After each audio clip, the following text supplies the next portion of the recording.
it's actually more energy is being used trying to cool that building down. Same with a double brick home. When it's a hot day here, 30, 40, they're on fire.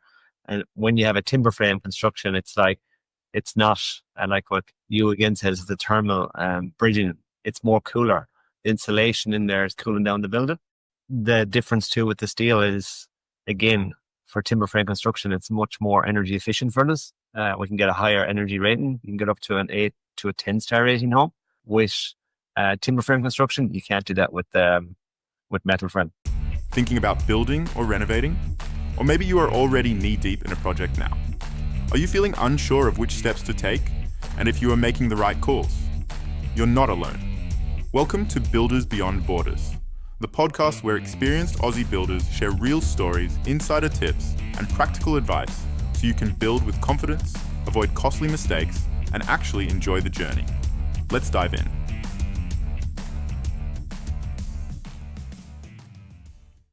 So welcome back, everyone, to another episode of Builders Beyond Borders, the podcast where we explore the world of building and renovating around Australia.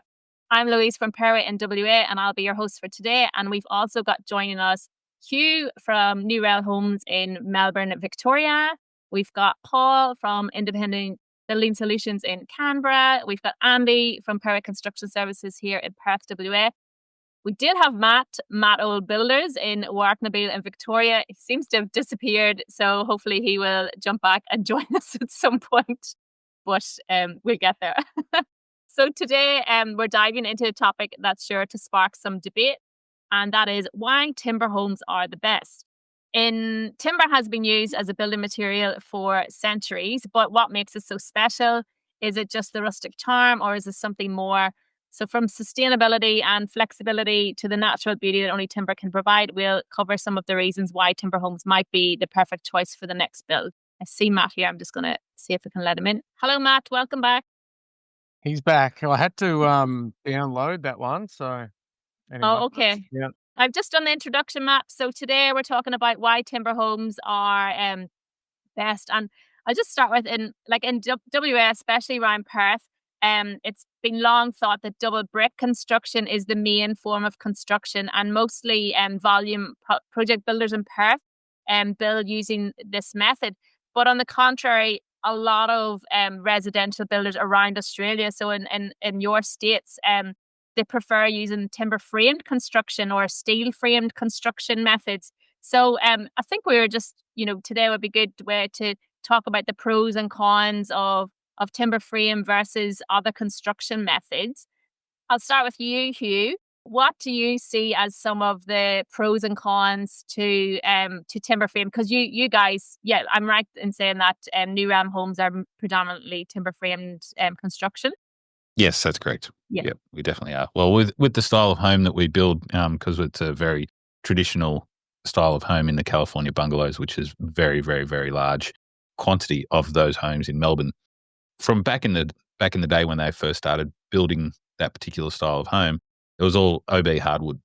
So ordinary builders hardwood was being used for those types of homes. So it was very green, and most of the time the timber would have been sent out essentially a day before they started building it, and that still have sap coming out of it. So it was very, very, very green timber being used. But nowadays it's all pine framing, but it still doesn't change the construction methods. Walls still get slapped together, stood up, and everything gets fixed to those. I guess you could say one of the pros in timber is, one, ease of construction, because we can just get timber sent out and it can be knocked up. Most carpenters can do that on site pretty easily. And I guess you could say it's probably even the speed in which it can actually be built as well is one of the main pros of timber frame construction in comparison to, say, brickwork or concrete in some fashion, because we're starting to see a lot of people turning towards some sort of concrete construction as well. And while some people will say sustainability-wise it's starting to sort of drop off, trees are growing and they're continuing to grow. And while there's some talk of, we can't produce enough trees to be able to cater for the demand for homes, that is something that definitely does come up quite often. Is the con?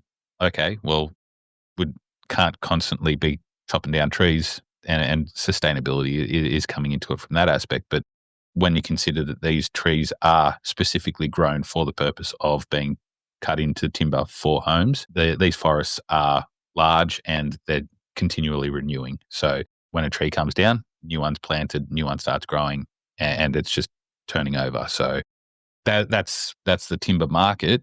But then, of course, people are also saying that, and I think we see this quite often, where people are trying to say that, well, the new timber that's being grown, and because it's being grown so rapidly, is that timber actually structurally going to be as good as what has been there previously?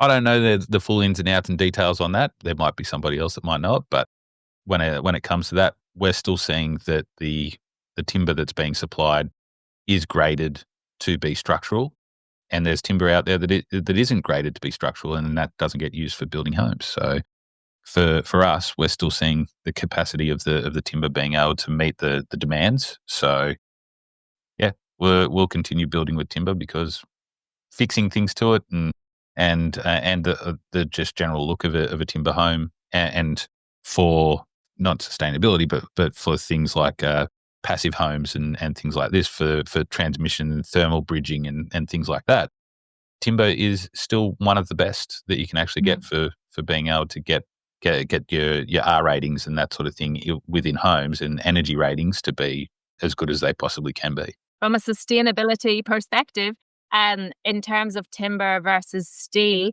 what do you think, Andy, in terms of the impact on energy efficiency? Do you see, because we build the timber frame, Andy's passive home certified, and also Andy's recently qualified through he did a healthy homes building mastermind, and definitely seeing the differences with the timber versus steel and brick. So can you talk us through some of that?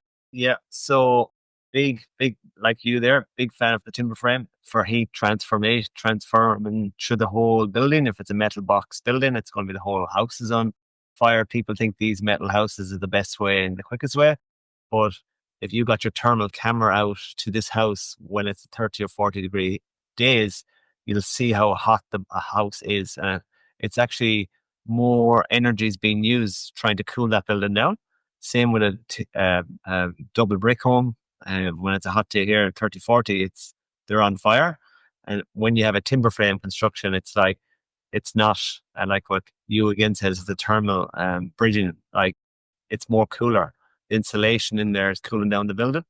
And what else is there is, for us, the difference too with the steel is, again, for timber frame construction, it's much more energy efficient for us. We can get a higher energy rating. You can get up to an 8 to a 10-star rating home.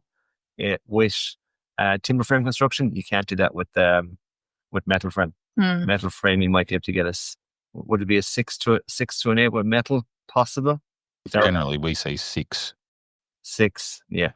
That's just the climate in Melbourne, though.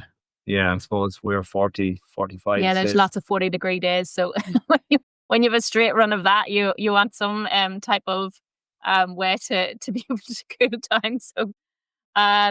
So thanks for that, Andy. And I'll ask Paul. So do you notice any?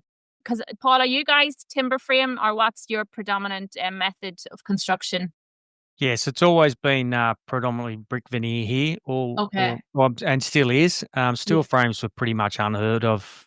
Were very rare. You'd see the odd one, but since COVID, there's been a lot more. Since the supply of timber that we had issues with there for a few years, a lot of the guys started using steel frames, and the big project builders, and they're still using them. The biggest disadvantage I find in here is the climate, because it gets so cold and it can get so hot all in one day that there's just a creaking and cracking, and timber will move, steel won't. So in terms of staying straight, I guess steel might have a bit of an advantage there, and I guess got an advantage over termite infestation and that sort of thing. But other than that, it doesn't really.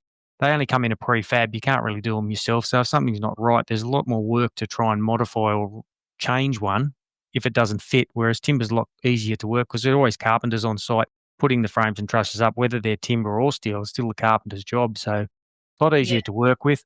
and the electricians don't like them. They charge a lot more because obviously there's issues there with just leaving their wires and things like that. So there's not, because obviously if something shorts or a wire rubs on a steel stud, it's can be quite liven up the whole house, can't it? So, so they're the biggest issues with it, apart from the thermal stuff, I think. But yeah, really it's just the noise. I don't know if you've ever heard, like the frost on a tin roof in the winter, just the creaking and cracking and popping when the sun starts to hit it. Well, your whole house does that, so they can be very noisy. Yeah. Whereas the brick you would find then would be better insulation, or like more soundproof or better sound barrier with the brick then.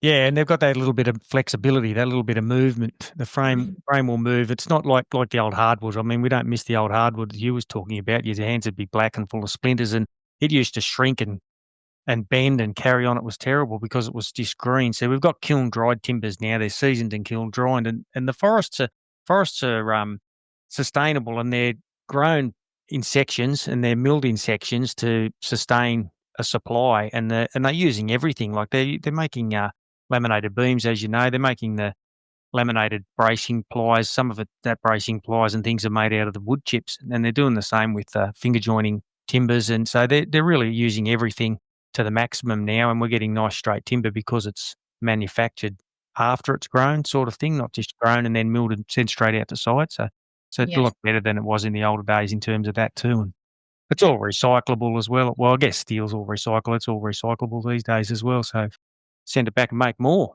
Yeah. Thank you, Paul.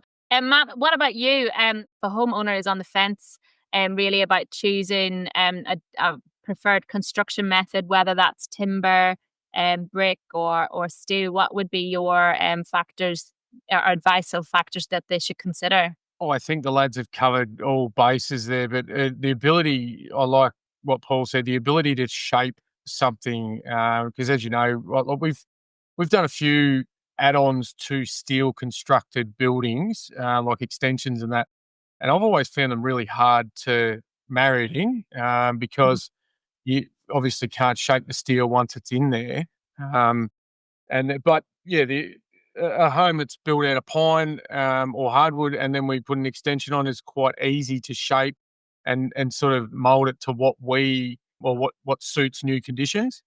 Whereas the steel ones are just once they're built, as Paul said, you find it hard to cut them down, and they've got all their own regulations for lintels and bracing and stuff like that, and they are very, very noisy, like Paul said. So yeah, I'd be aiming for a timber constructed home every day of the week. Yeah, and you've recently built your own home that's all timber frame as well, isn't it? It is, yeah, and I wouldn't have it any other way. I was able to build the house on my own, as you know, with the help of the lads every now and then. But majority of the time, if you find something that's not quite right or you want to change, we changed a lot with this house, even with the prefab frames that turned up. We're able to we moved the kitchen 500 mil. We opened doorways to make them wider. What else was there? There was a few other things. We just moved walls around, things like that, to be able to make it. And it's just easier to be able to do.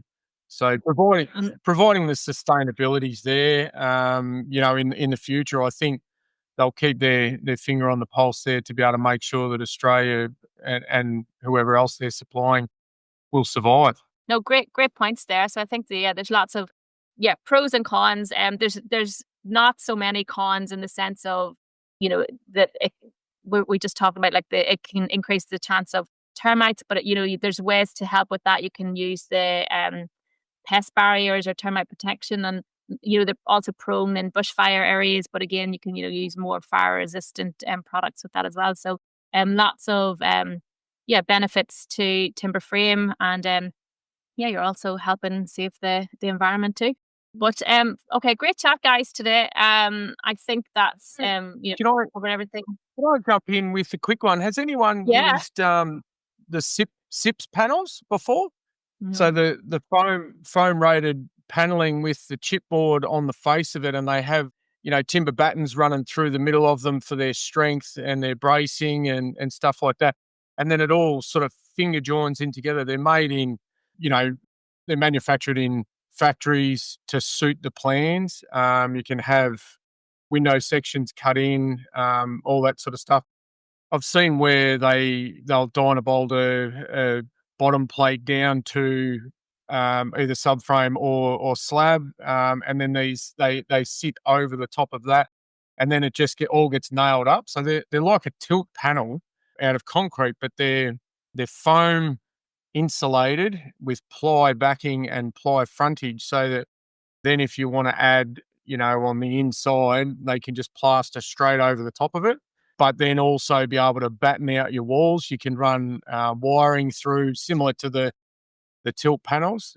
They're a pretty cool product, and I reckon some of the videos that I've been looking at recently, I reckon it will be an introduced thing into Australia pretty quick, I reckon, with that, if the sustainability doesn't keep up. I've seen a couple of guys in Melbourne using them, and yeah, some of the things that they've actually been putting up are really detailed homes, and essentially just like prefab walls, standing them up in a day and moving on to the next part.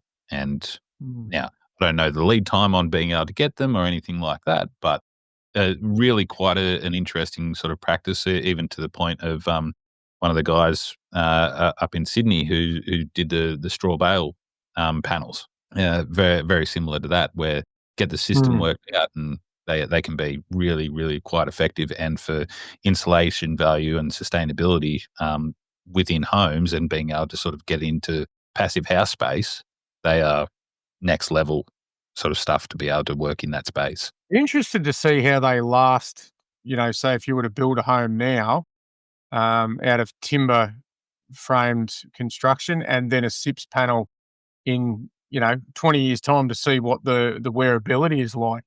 Yeah. We'll wait and see. Yeah. Watch that space. Watch this space is right. All right, guys. Anything else for today you'd like to add? We've covered a lot. Yes. Okay. Well, hopefully any listeners got some benefit out of that, and we look forward to catching you on the next episode. Thanks for tuning in to Builders Beyond Borders. If today's episode helped you feel more prepared, clearer, or more confident, share it with a mate who's planning their own build or reno. Got a question about building, renovating, or working with tradies? Send it our way. We might cover it in a future episode. And don't forget to hit follow or subscribe so you never miss the real stories, practical tips, and builder insights we've got coming your way. Everything shared on this podcast is based on our experiences and those of our guests. It's general info only. Any reliance on the information provided is done at your own risk.